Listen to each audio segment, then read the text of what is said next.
Whoa! Christian McCaffrey just gets traded to the 49ers. Now this tells me two things. One, the 49ers may be the toughest challenge the Eagles will face in the NFC. And two, the Carolina Panthers are cleaning house.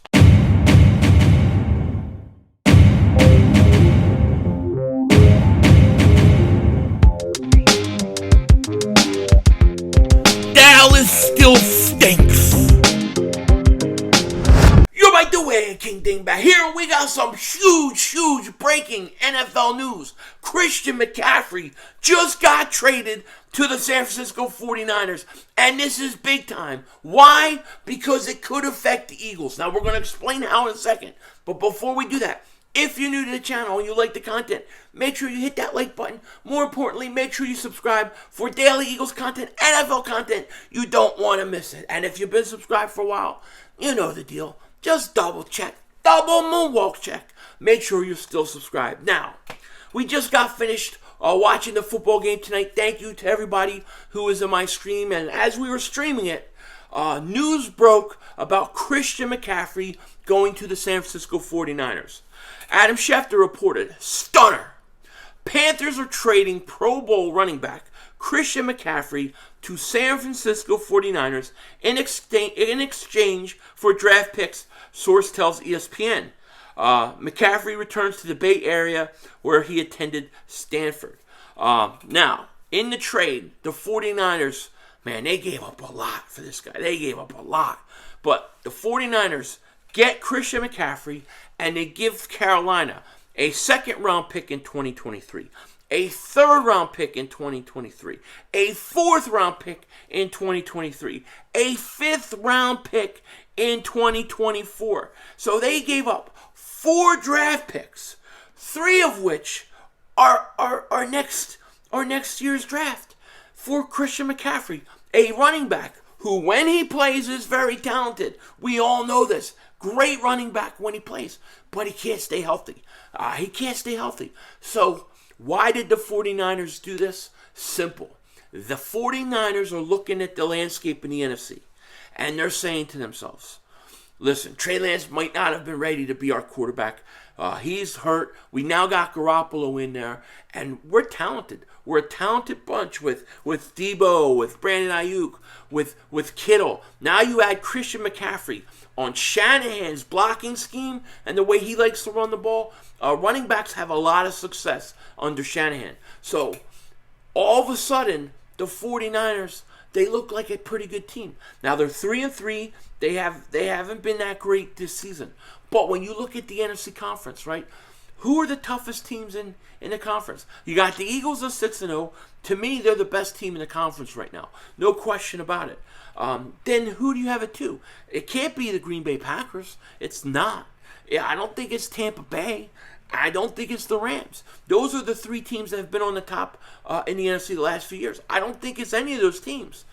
The New York Giants probably would be your number 2, and Dallas Cowboys your number 3, if we're being honest.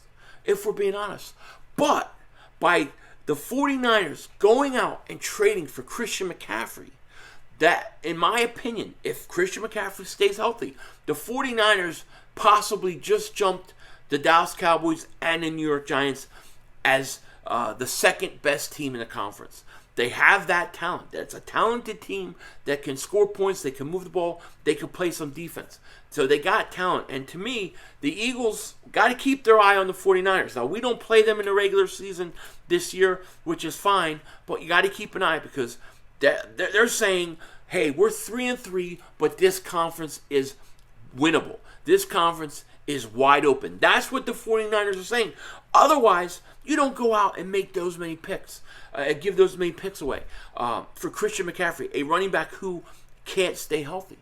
So we'll see what Christian McCaffrey does with the 49ers. But I think it's a tremendous move. I think it's a huge move. The other thing about this move that we got to talk about is the fact that Carolina is selling. They're cleaning house, okay? They're cleaning house. And there are 2 guys on that team right now that I think the Eagles are going to pursue. I think they're going to pursue them. I don't know if they're going to be able to make it happen. I don't know how it'll end up. But there are 2 guys I think the Eagles would definitely go after. Brian Burns, that we talked about a lot, and Jeremy Chin, the safety. Both of those guys could be perfect situations for the Philadelphia Eagles. Yes, they're young. There's no question about it, and they got years left. But a lot of these teams, when they start to rebuild, they want to get players who are at the end of their rookie deals, and they want to move on from them. They don't want to pay them that second contract. That's where they can trade a guy because he's young enough to still have value to other teams, and you're not paying for that second contract. So I think there's a chance that you'll see Brian Burns move and Jeremy Chin, even though Carolina has come out and said, nah, we have no interest in trading for Brian Burns. I don't buy it. We heard the same thing from the Titans. Nah, we have no interest in trading A.J. Brown. Well, they trade him. Sometimes when that offer comes in and you look at it, why not? Carolina is cleaning house. And they're really the first team to do it. There will be other teams to follow. And we have to see who becomes available, okay? But I think Carolina, I think the Chicago Bears, I think the Las Vegas Raiders, I think those are at least three teams that are going to look to clean house. The New Orleans Saints, they're a few weeks away from it themselves. So who are the Eagles going to go out and get? If you could get Jeremy Chin, a safety, I would love that. I think that would be a great move.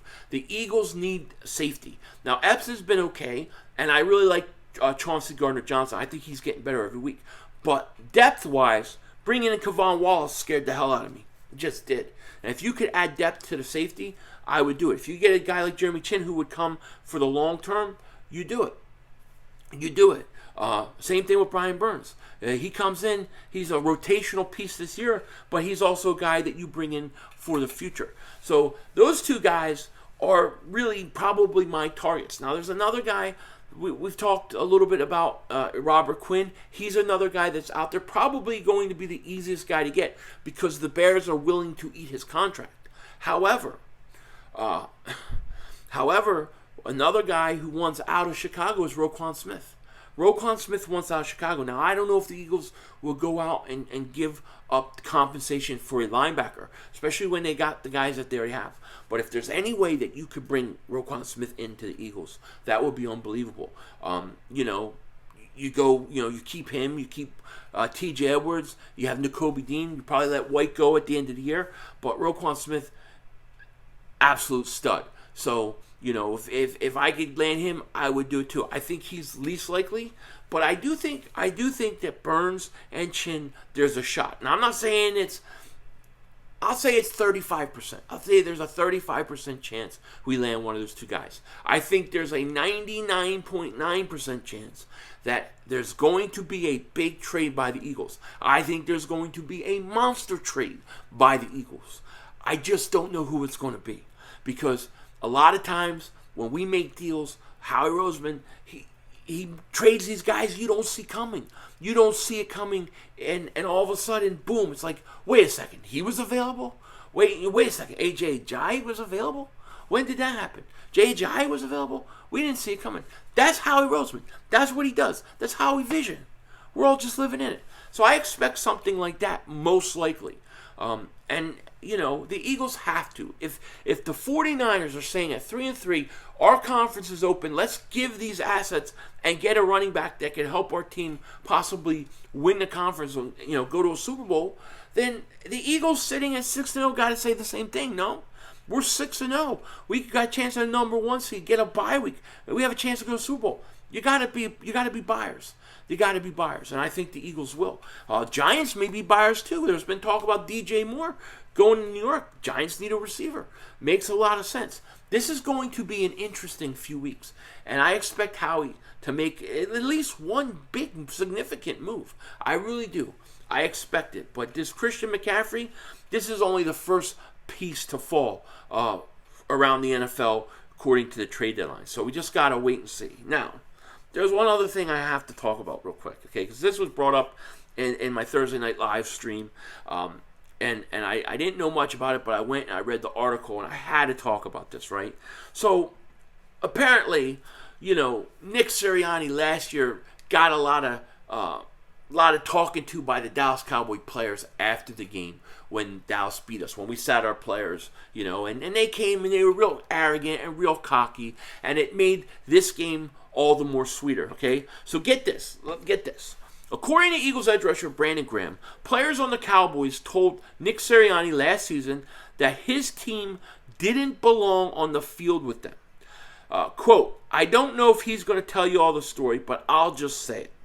He said the last time when we lost to them last year, 51-26, he said a couple of the players came up to him and said, y'all don't belong on this field with us and all this stuff. We the NFC East. So it was cool to hear that and know it was building up to this moment. I know that was part of why he was probably going off to, Brandon Graham said, via Philly voice. And I think that it's great to see Nick Sirianni get his revenge. My only thing is this, and I like Nick Sirianni, I like his attitude, but to me, dude, if they said that to me, I would have been running up the score. I would have been up, throwing. I would have put up 60 points on them. I don't care. Fourth quarter, when the game's in hand, you want to kneel it. No, you fake the kneel, like Buddy Ryan would do against Dom Landry and the Cowboys. Fake the kneel down, throw the bomb. Rub it in their face. Nick Sirianni's almost too nice. You're almost too nice. I need you to go for the kill. Kill. You got him by the throats. Take it off. Take the head off. You know what I'm saying? Pause. But you know what I'm saying? Like don't hold back. They want to talk that crap. Don't hold back. It just makes me not like the Cowboys even more. Just don't like them players. But that's typical Cowboys and their players. They always think that they're entitled. They think we're the NFC. We're this. We're that. Then only to go in the playoffs and then lose. All right? Cowboys, those players, they're entitled. That team is entitled. That's why they ain't won shit for how many years. Anyways, Nick Sirianni, very nice of him to just win the game, but man, you should have run that shit up on them. You should have gave them no mercy. At least I would have. With that said, take care.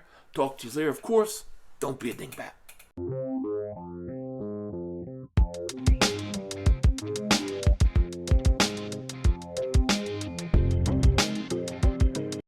Yes, it's a bye week. Yes, the Eagles are still undefeated and still undisputed because the Eagles, they just became the first team in NFL history to win the bye week. The Eagles literally won this week. Why? Because the New Orleans Saints lost. They got destroyed by the Arizona Cardinals. They're now 2-5, and the Eagles hold their first round pick. And currently, if the draft was to be held tomorrow, the Eagles would be picking number 4 overall. Number 4 overall because the Saints stink. What a genius trade by Howie Roseman. They had to look at the Saints team and say they're not as good as they think they are. They had to. And it was a great trade, and the Saints are going to stink it up, and I expect the Eagles to get top 10 pick. So Eagle fans, congratulations. It's the bye week, and you still won. Denzel Washington out.